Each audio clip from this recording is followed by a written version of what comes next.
Welcome to ఈహా entertainment. This is Lakshmi.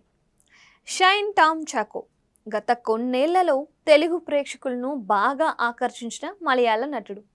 ఓటీటీలో అతను నటించిన కొన్ని మలయాళ సినిమాలు చూసి ఫిదా అయిపోయిన తెలుగు ప్రేక్షకులు తెలుగులో దసరా చిత్రంలో చేసిన విలన్ పాత్ర చూసి మరింత మెచ్చుకున్నారు.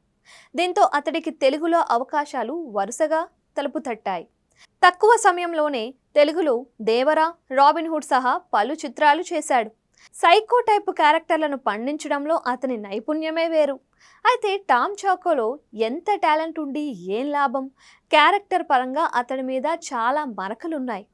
సహచర ఆర్టిస్టులతో తప్పుగా ప్రవర్తించడం, స్టేజి మీద అతి చేయడం, ఇంటర్వ్యూలలో హద్దులు మీరి ప్రవర్తించడం, ఇలా అతడితో ముడిపడ్డ వివాదాలు ఎన్నో. ఇవన్నీ చాలవు అన్నట్లు ఇటీవల డ్రగ్ కేసు మెడకు చుట్టుకుంది. సినిమా సెట్స్లో డ్రగ్స్ సేవించినట్లు ఆరోపణలు ఎదుర్కొన్న పోలీసులు ఇటీవలే అతన్ని అరెస్టు కూడా చేశారు. అయితే ఈసారి టామ్ చాకోను మందలించి వదిలేసిన పోలీసులు ఇలాంటి వ్యవహారాలు రిపీట్ కాకుండా చూసుకోవాలని వార్నింగ్ ఇచ్చారు.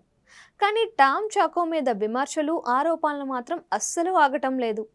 విన్సీ సోనీ అనే అమ్మాయి ఇప్పటికే టామ్ చాకో మీద తీవ్ర ఆరోపణలు చేయగా, తాజాగా అపర్ణ జోన్స్ అనే మరో కథానాయిక అతన్ని టార్గెట్ చేసింది. టామ్ చాకో సినిమా షూటింగ్స్ మధ్యలో డ్రగ్స్ తీసుకుంటున్నాడు అన్న ఆరోపణలు నిజమే అనే సంకేతాలను ఆమె కూడా ఇచ్చింది. చాకో విషయంలో విన్సీ సోనీ చెప్పినవన్నీ 100% నిజాలే.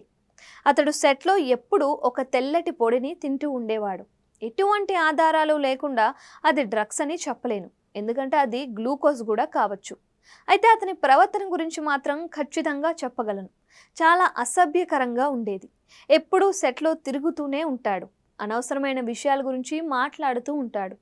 ఆ పరిసర ప్రాంతాల్లో హీరోయిన్స్ ఉంటే అతడి మాటలు మరింత అసభ్యకరంగా ఉండేవి.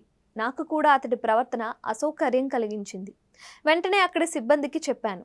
దీంతో చిత్ర బృందం అతడి షెడ్యూల్ కంటే ముందు నాది పూర్తి చేసింది అని అపర్ణ పేర్కొంది.